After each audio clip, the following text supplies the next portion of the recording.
by tongues of fire, and it began to affright me. And I went into the tongues of fire, and drew nigh to a large house, which was built of crystals. And the walls of the house were like a tessellated floor made of crystals, and its groundwork was of crystal. Its ceiling was like the path of the stars and the lightnings, and between them were fiery cherubim, and their heaven was as clear as water.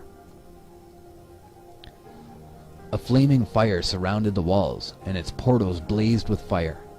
And I entered into that house, and it was hot as fire, and cold as ice. There were no delights of life therein. Fear covered me, and trembling got hold upon me. And as I quaked and trembled, I fell upon my face, and I beheld a vision. And lo, there was a second house greater than the former, and the entire portal stood open before me, and it was built of flames of fire. And in every respect it so excelled in splendor and magnificence and extent that I cannot describe to you its splendor and its extent. And its floor was of fire, and above it were lightnings in the path of the stars, and its ceiling also was flaming fire. And I looked and saw therein a lofty throne. Its appearance was as crystal, and the wheels thereof as the shining sun. And there was the vision of cherubim. And from underneath the throne came streams of flaming fire, so that I could not look thereon. And a great glory sat thereon, and his raiment shone more brightly than the sun, and was whiter than any snow. None of the angels could enter and could behold his face by reason of the magnificence and glory, and no flesh could behold him. The flaming fire was round about him, and a great fire stood before him, and none around could draw nigh him. 10,000 times 10,000 stood before him, yet he needed no counselor. And the most holy ones who were nigh to him did not leave by, nor depart from him. And until then I had been prostrate on my face, trembling. And the Lord called me with his own mouth, and said to me, Come hither, Enoch, and hear my word. And one of the holy ones came to me, and waked me. And he made me rise up and approach the door, and I bowed my face downwards. Approach hither and hear my voice. And go, say to the watchers of heaven, who have sent thee to intercede for them. You should intercede for men, and not men for you. Wherefore have ye left the high, holy, and eternal heaven, and lain with women, and defiled yourselves with the daughters of men, and taken to yourselves wives, and done like the children of earth, and begotten giants as your sons? And though you were holy, spiritual, living the eternal life, you had defiled yourselves with the blood of women, and have begotten children with the blood of flesh. And as the children of men have lusted after flesh and blood, as those also do who die and perish, therefore have I given them wives, also that they might impregnate them, and beget children by them, that thus nothing might be wanting to them on earth. But you were formerly spiritual, living the eternal life, and immortal for all generations of the world, and therefore I have not appointed wives for you. For as the spiritual ones of the heaven, in heaven is their dwelling. And now the giants, who are produced from the spirits and flesh, shall be called evil spirits upon the earth, and on the earth shall be their dwelling. Evil spirits have proceeded from their bodies, because they are born from men, and from the holy watchers is their beginning and primal origin. They shall be evil spirits on earth, and evil spirits shall they be called.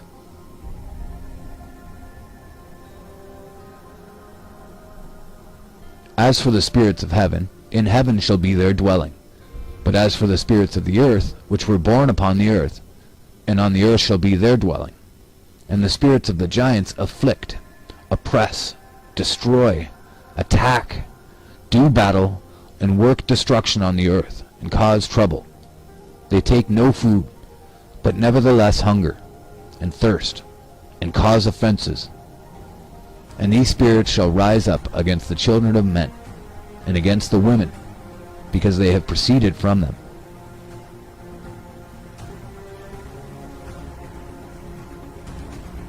Chapter 16. From the days of the slaughter and destruction and death of the giants, from the souls of whose flesh the spirits, having gone forth, shall destroy without incurring judgment, thus shall they destroy until the day of the consummation, the great judgment, in which the age shall be consummated. Over the watchers and the godless, yea, shall be wholly consummated.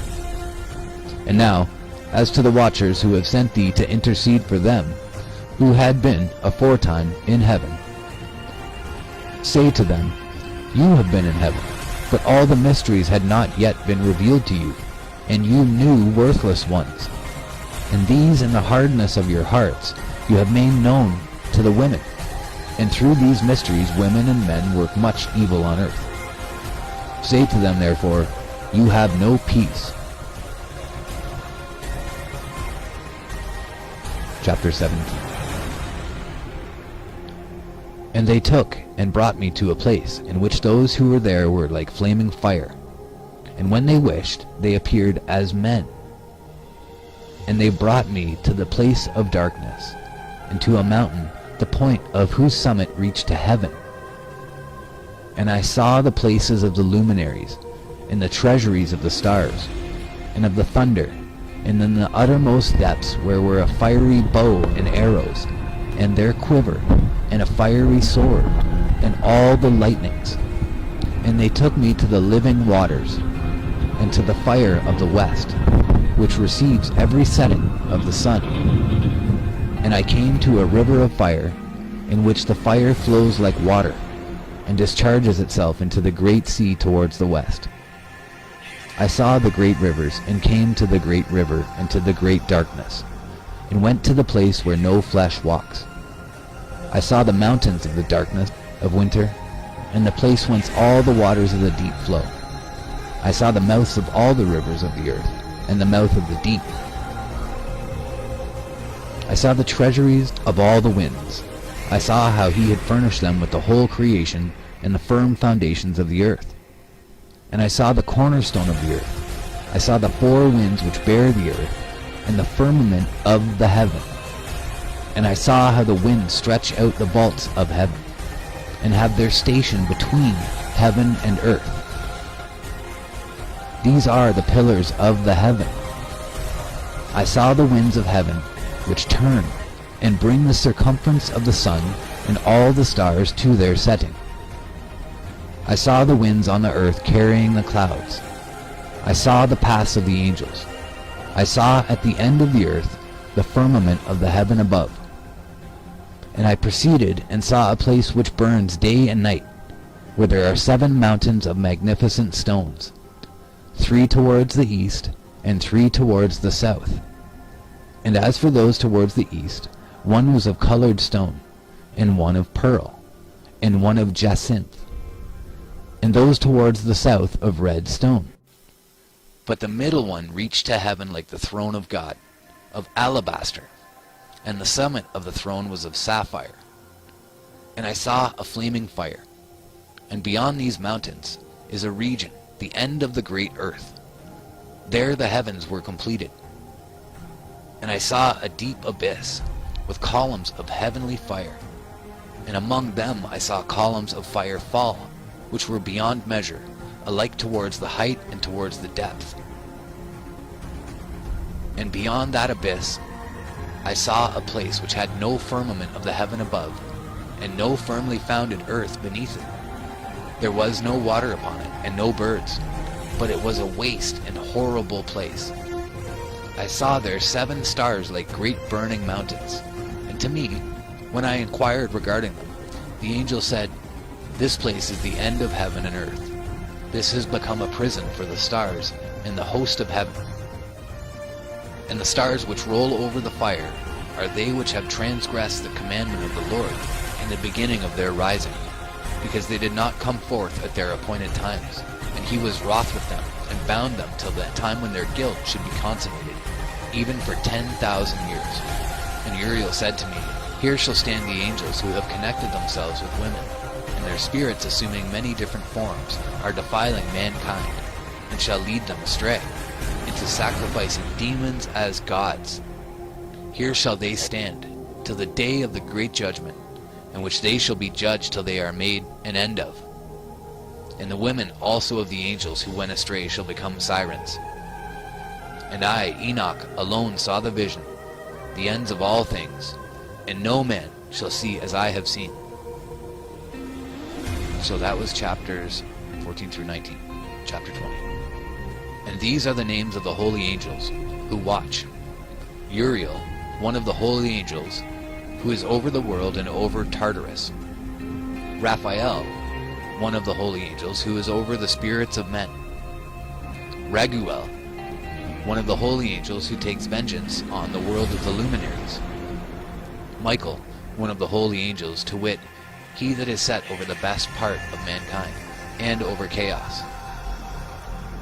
Sadakael, one of the holy angels, who is set over the spirits who sin in the spirit.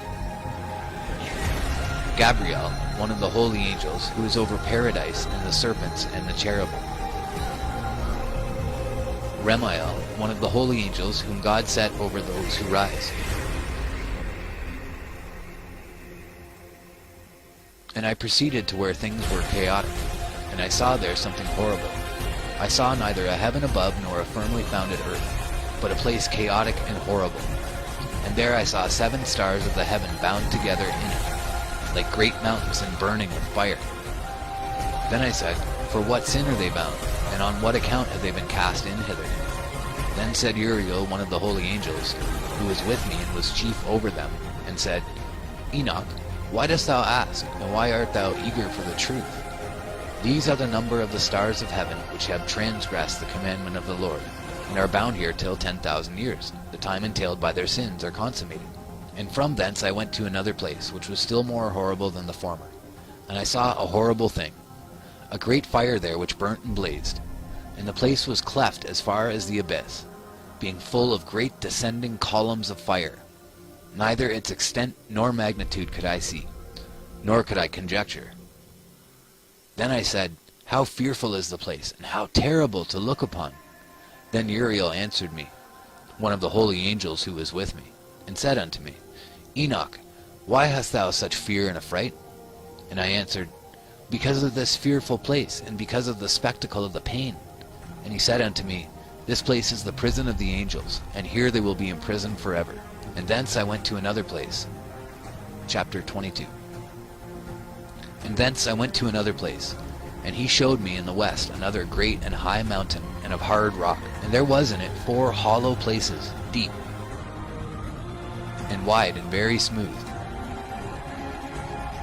And there were 4 hollow places in it, deep and wide, and very smooth. 3 of them were dark, and 1 bright. And there was a fountain of water in its midst. And I said, how smooth are these hollow places, and deep and dark to view? Then Raphael answered, one of the holy angels, who was with me, and said unto me, these hollow places have been created for this very purpose, that the spirits of the souls of the dead should assemble therein. Yea, that all the souls of the children of men should assemble here.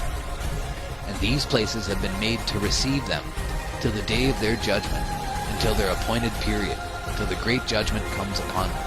I saw the spirit of a dead man making suit, and his voice went forth to heaven and made suit. And I asked Raphael, the angel who was with me, and I said unto him, this spirit which maketh suit, who is it, whose voice goeth forth and maketh suit to heaven? And he answered me, saying, this is the spirit which went forth from Abel, whom his brother Cain slew. And he makes his suit against him till his seed is destroyed from the face of the earth, and his seed is annihilated from amongst the seed of men. Then I asked regarding it, in all the hollow places, why is one separated from the other? And he answered me, saying, these 3 have been made that the spirits of the dead might be separated. And this division has been made for the spirits of the righteous, in which there is the bright spring of water. And this has been made for sinners, when they die and are buried in the earth, and judgment has not been executed on them in their lifetime. Here their spirits shall be set apart on this great pain, to the great day of judgment and punishment and torment of those who curse forever, and retribution for their spirits. There he shall bind them forever. And such a division has been made for the spirits of those who make their suit, who make disclosures concerning their destruction, when they were slain in the days of the sinners. Such has been made for the spirits of men who were not righteous but sinners, who were complete in transgression, and of the transgressors. They shall be companions, but their spirits shall not be slain in the day of judgment, nor shall they be raised from thence. Then I blessed the Lord of glory and said, Blessed be my Lord, the Lord of righteousness, who ruleth forever.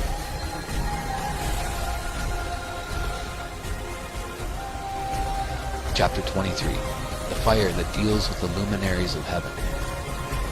From thence I went to another place to the west of the ends of the earth, and I saw a burning fire which ran without resting, and paused not from its course day or night, but ran regularly. And I asked, saying, What is this which rests not? Then Raguel, one of the holy angels who was with me, answered me and said unto me, This course of fire which thou hast seen is the fire in the west which persecutes all the luminaries of heaven.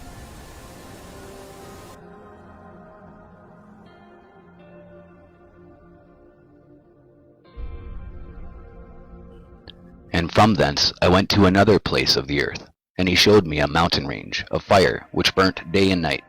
And I went beyond it, and saw 7 magnificent mountains, all differing each from the other, and the stones thereof were magnificent and beautiful, magnificent as a whole, of glorious appearance and fair exterior, 3 towards the east, 1 founded on the other, and 3 towards the south, 1 upon the other, and deep rough ravines, no one of which joined with any other. And the 7th mountain was in the midst of these, and it excelled them in height, resembling the seat of a throne. And fragrant trees encircled the throne, and amongst them was a tree such as I have never yet smelt. Neither was any amongst them, nor were others like it. It had a fragrance beyond all fragrance, and its leaves and blooms and wood wither not forever. And its fruit is beautiful, and its fruit resembles the dates of a palm. Then I said, How beautiful is this tree, and fragrant, and its leaves are fair, and its blooms very delightful in appearance. Then answered Michael, one of the holy and honored angels who was with me, and was their leader. And he said unto me, Enoch, why dost thou ask me regarding the fragrance of the tree? And why dost thou wish to learn the truth? Then I answered him, saying, I wish to know about everything, but especially about this tree. And he answered, saying, This high mountain which thou hast seen, whose summit is like the throne of God, is his throne, where the Holy Great One, the Lord of glory, the eternal King, will sit, when he shall come down to visit the earth with goodness. And as for this fragrant tree, no mortal is permitted to touch it till the great judgment, when he shall take vengeance on all, and bring everything to its consummation forever. It shall then be given to the righteous and holy. Its fruit shall be for food to the elect. It shall be transplanted to the holy place, to the temple of the Lord, the eternal King. Then shall they rejoice with joy and be glad, and into the holy place shall they enter, and its fragrance shall be in their bones. And they shall live a long life on earth, such as thy fathers lived. And in their days shall no sorrow, or plague, or torment, or calamity touch them. Then blessed I the glory of God, the eternal King, who hath prepared such things for the righteous, and hath created them and promised to give to them. And I went from thence to the middle of the earth, and I saw a blessed place in which there were trees with branches abiding and blooming, of a dismembered tree. And there I saw a holy mountain, and underneath the mountain to the east there was a stream, and it flowed towards the south. And I saw towards the east another mountain higher than this, and between them a deep and narrow ravine. And it also ran a stream underneath the mountain. And to the west thereof there was another mountain, lower than the former, and of small elevation, and a ravine deep and dry between them. And another deep and dry ravine was at the extremities of the 3 mountains. And all the ravines were deep and narrow, being formed of hard rock, and trees were not planted upon them. And I marveled at the rocks, and I marveled at the ravine. Yea, I marveled very much.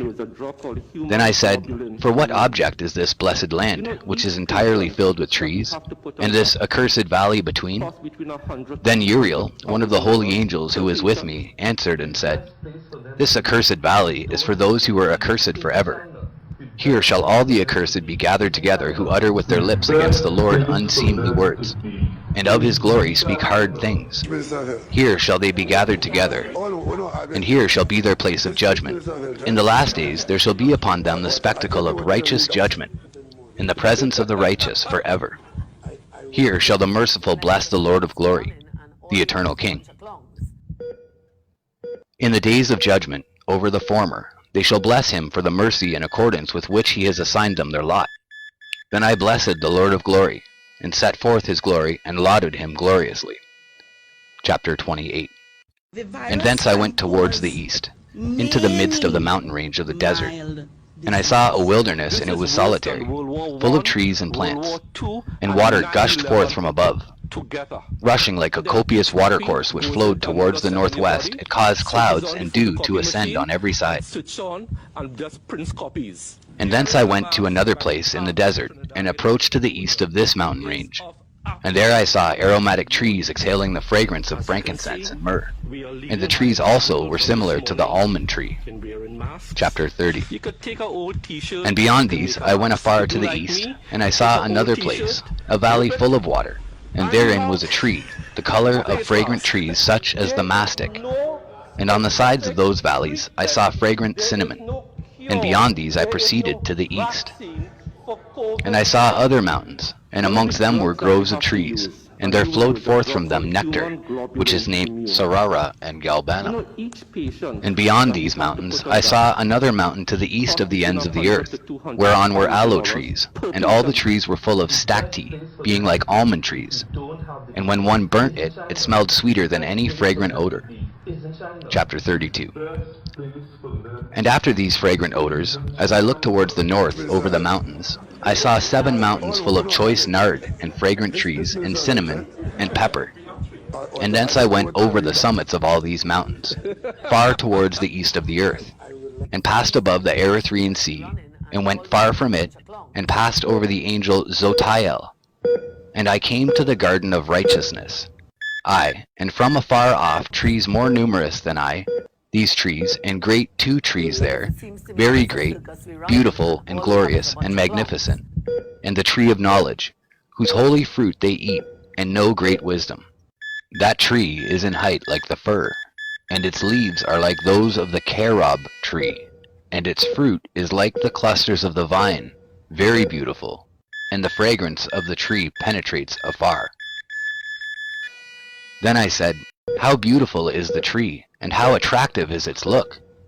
Then Raphael, the holy angel, who was with me, answered me and said, this is the tree of wisdom, of which thy father old in years and thy aged mother, who were before thee, have eaten.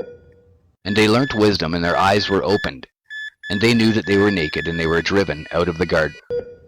Chapter 33. And from thence I went to the ends of the earth, and saw there great beasts, and each differed from the other. And I saw birds also differing in appearance, and beauty and voice, the one differing from the other. And to the east of those beasts I saw the ends of the earth whereon the heaven rests, and the portals of the heaven open. And I saw how the stars of heaven come forth. And I counted the portals out of which they proceed, and wrote down all their outlets of each individual star by itself, according to their number and their names, their courses and their positions, and their times and their months, as Uriel, the holy angel who is with me, showed me. He showed all things to me, and wrote them down for me. Also their names he wrote for me, and their laws and their companies. Chapter 34. And from thence I went toward the north to the ends of the earth. And there I saw a great and glorious device at the ends of the whole earth. And here I saw 3 portals of heaven open in the heaven.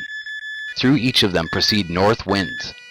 When they blow there is cold, hail, frost, snow, dew, and rain. And out of one portal they blow for good. But when they blow through the other 2 portals, it is with violence and affliction on the earth, and they blow with violence. Chapter 35. And from thence I went towards the west to the ends of the earth, and saw there 3 portals of the heaven, open such as I had seen in the east, the same number of portals and the same number of outlets. Chapter 36. And from thence I went to the south, to the ends of the earth, and saw there 3 open portals of the heaven, and thence there came dew, rain, and wind. And from thence I went to the east, to the ends of the heaven, and saw here the 3 eastern portals of heaven open, and small portals above them. Through each of these small portals pass the stars of heaven, and run their course to the west on the path which is shown to them. And as often as I saw, I blessed always the Lord of glory. And I continued to bless the Lord of glory, who has wrought great and glorious wonders, to show the greatness of his work to the angels, and to spirits and to men.